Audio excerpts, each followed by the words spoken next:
This next thing may be a new concept to you, and that is recording audio separately from the video track. Its origin goes way back into movies in the 20s and 30s and forward. You recorded audio on a separate device than the film because film does not have any kind of audio track on it. It doesn't have a magnetic track or anything. There were ways around this, but they generally recorded everything on a reel-to-reel recorder. Now, my history goes back to when we actually did record on reel-to-reel recorders in the field, and when we brought it in to work with film, we actually recorded audio onto magnetic sprocketed film and lined it up with picture. So it's great to have all these new digital tools today. It makes things go a lot easier, so you guys actually have it really good. So what we would do in this case was we would use a separate digital recorder. It can be this is a Roland R4 Pro. It has time code, video time code built in, has a bunch of bells and whistles, 4 channels in. You don't really need that. We're only recording 1 channel of audio right now. You can use a little handy Zoom recorder. You can use Tascam. You can use, Sony makes a few. There's a myriad of digital recorders that are available today, and probably by the time this video series makes it up to the web, there'll probably be 2 more introduced, so it's constantly changing. The cool thing is, with digital recordings, you don't have to worry about time drift or anything, because when I start recording to the very end and I play that back, it's going to come back at exactly the same speed. So, how do we do this? Well, today we're doing the exact thing that I'm going to talk about. We're recording over onto the separate digital recorder. The camera is recording audio through its onboard microphone only as a reference. And how did we start this entire process? I'll show you. We rolled the camera, we rolled the digital recorder, we held the slate up, and I said, "Mark." Now, that clap does 2 things. A visual marker is when it comes down and stops, you would, on your video, you would find that exact frame. You would bring the audio track in as a separate WAV file into your editing program, and it will have a sharp spike if you reveal the audio waveforms in your favorite editor. You would line that spike up with the same frame that this stopped at. Now, one thing that helps if you're having someone run slate is a lot of times people will slate it and they'll pull it right out like that. That's not helpful for the video editor. Have them slate it and stop, and then they can pull it out, because the editor needs that little bit of time. You don't have one of these? No problem. Clap. Do anything. Take 2 pieces of wood. Just make sure that it's something visual and audible, and that you are near the microphone where all the action is taking place. If you're slating and up here towards the camera and you're shooting someone at the end of a football field, but the slate's up here, you've obviously got a time difference because sound takes a long time to travel that distance.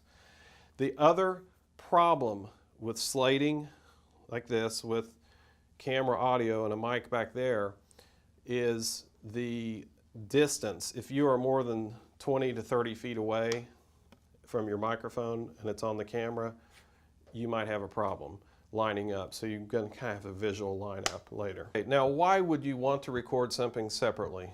We talked about this recording over onto another device, and we'll go into these in detail later about what they are and how they work. You don't need to really know that right now. Question is, why would you do it?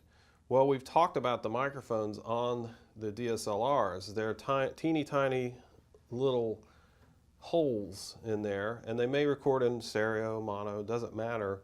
They're on the camera. What happens? You're at the camera, you're zooming in, you're working the controls.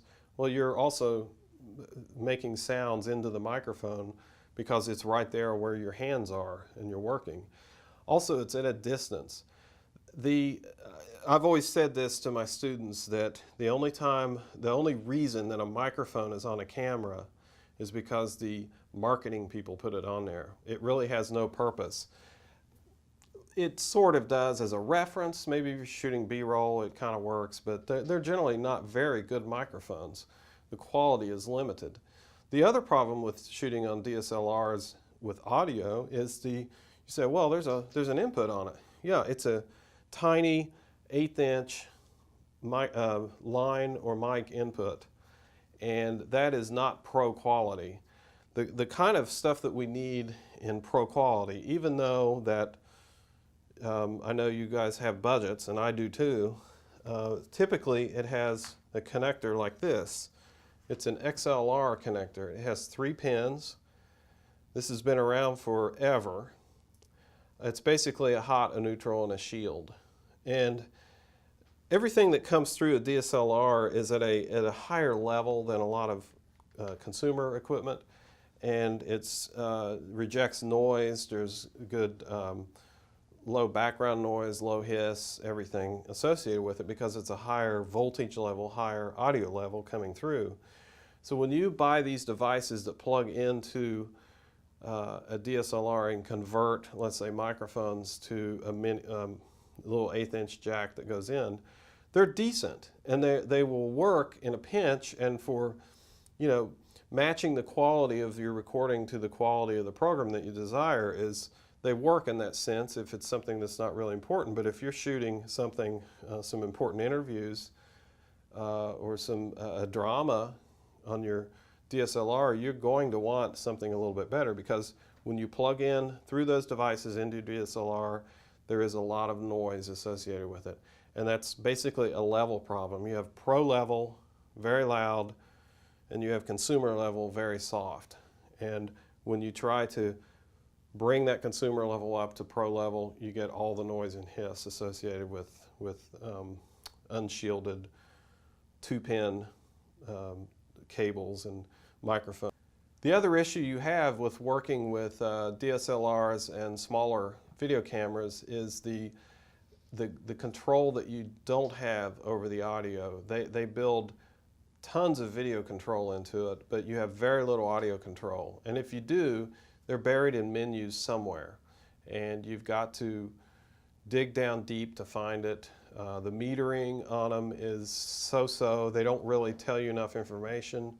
On something like this device here, you've got meters that are moving, big meters, and they tell me exactly where the level is.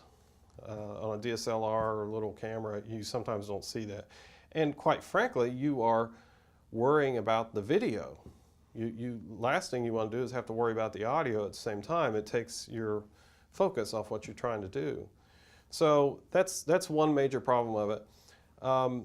When you're recording separate audio, we talked about the film days on when you record, you go and you slug everything up later on in post and using the clapper. You can do this with a piece of software. If I record audio on a separate recorder and I have the audio going into the DSLR, whether it's just through the microphone on the camera or I split it out and send it also to the camera as a reference, there's a program called Pluralize, and it matches the audio waveforms. You have your edit session going with the video track, and then underneath that is your audio track from your DSLR that has the reference audio, and then you bring in the file from the recorder, and it looks at it and it sees the matching waveforms, and boom, you have it lined up faster than you can really line it up with the eye. And from everything that I've seen, it gets most everything right off the bat. So that's something worth looking into if you're doing a lot of this.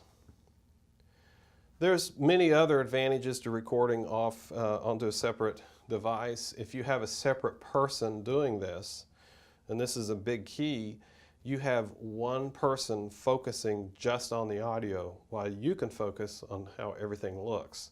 So maybe if you're directing at the same time and you're shooting, you're composing, you're doing everything, oh yeah, I wonder how the audio sounds. I wonder how to fix this. I've got to ride levels.